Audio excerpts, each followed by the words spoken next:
My Little Pony. I used to wonder what friendship could be. My Little Pony, until you all shared its magic with me. Big adventure, tons of fun, a beautiful heart, faithful and strong. Sharing kindness, it's an easy feat.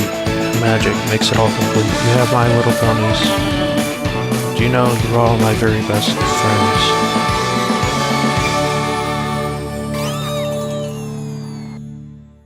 The first week of the lengthy interregnum of our pony princesses is upon us, and I've decided to keep my spirits up by analyzing other pony episodes from earlier in Season 4. First up is a request from Jacob Elangier, who requested I take a look at Maud Pie. Before digging too far into this episode, I wanted to comment briefly on Maud Pie as a character. I always viewed the juxtaposition of Pinkie Pie with her rather prosaic family as humorous, and I believe Maud Pie represents their platitudinousness very well. And yes, of course, Maud Pie sounds like Mud Pie, but also Maud sounds like Maud, and Maud strikes me as being in the forefront of style in many ways, so the name works on a few different levels. Ponies love to psychoanalyze Pinkie Pie. It's almost like a pastime for some brony YouTubers out there, so this episode is just begging me to jump on that bandwagon and take my college psychology skills to the limit. Most pony pundits seem to focus on her manic depressive issues, see Party of One or even Pinkie Pride, but what I noticed most in this episode were the effects of the anxiety disorder Pinkie Pie is displaying, as her newest and bestest friends prepare to meet her best sister friend for the first time. Pinkie has probably never had many real, genuine friends before. I imagine her past is filled with mostly empty relationships and acquaintances who keep her at arm's length because they are put off by her super hyperactivity. I found it difficult to develop a friendship whose depth penetrated the surface with ponies that display Pinkie's personality traits. It's not that I don't like them, it's just that they exhaust me so thoroughly due to my introverted nature. Additionally, my conversations with these friends are often one-sided, as I can seldom find the pause in their often endless verbal cascade wherein I can slip my thoughts on a subject. Going back to my previous statement about Pinkie not having many close friends prior to meeting Twilight, I do not say this merely because I have problems with this type of personality. Rather, I believe her temperament is often so over the top that even run-of-the-mill extroverts would find her tiring. This is even seen in this episode, where the combination of Pinkie's exuberance and the extreme petrified monosaccharide binge leave every pony but the pink one writhing on the ground in exhaustion and pain. But Twilight and Company truly changed Pinkie Pie's life. The elements of harmony bound them together in quite a number of exciting adventures we were able to witness as wondering viewers through these 3 seasons, through which the 6 mares had become the closest of friends. So now Pinkie Pie stands on the threshold of the moment when this new and intensely important set of relationships is set to meet with her prior closest and, may I posit, only friend, her sister Maud Pie. I'd like to pause here a moment and observe that Pinkie's anxiety has made her display traits usually reserved for that most pulchritudinous of ponies, Twilight Sparkle. Pinkie Pie is now a perfectionist, searching for the most impeccable flavors of pebbly sugar, which will become the cement binding these 2 halves of her life. Just like Twilight, she's freaking out over these small details being imperfect and perhaps losing sight of the bigger picture. Then the newest and best pony princess interrupts Pinkie and attempts to calm her worries. She really is a true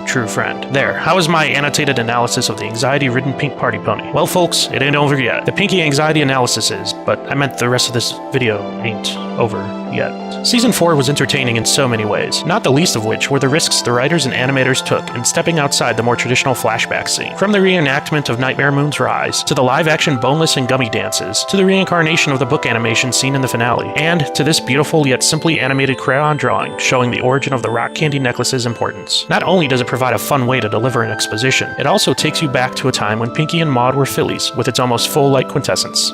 See any similarities here? Pinkie in goggles is way too reminiscent of cupcakes, but she sure is cute. Maybe it's my attraction to geeky mares. My teeth hurt. Did the writers just make a cocaine reference? Nah, I could watch this all day. Apparently a pony can go to school and get a doctorate in rock science. I guess this means Maud will someday be a rocker? Oh, Rainbow, haven't you learned you can't get away from Pinkie Pie when she wants you? Yes, Rarity's hat. It's obviously there as a gag. Still, its strangeness eclipsed its hilarity for me, but whatever. It gave Maud a chance to eat a rock. What Angel wants, Angel gets. As Fluttershy gets more and more excited about the fantastic pocket pet Maud may have, Angel gets increasingly jealous. You know, my next analysis video is going to be about Angel Bunny, I think. Ah, yes, Rare Jack. Come on, girls, fight. He's a rock. To you CCG players out there, Hummingway makes an appearance. This will be the next evil villain in Season 5. The best joke this season, and possibly the entire series, is... Maybe, but who really knows? That pony is a riddle wrapped in a mystery inside an igneous. Don't you mean inside an enigma? Nope, I mean igneous. It's a kind of rock. Ask me how I know that.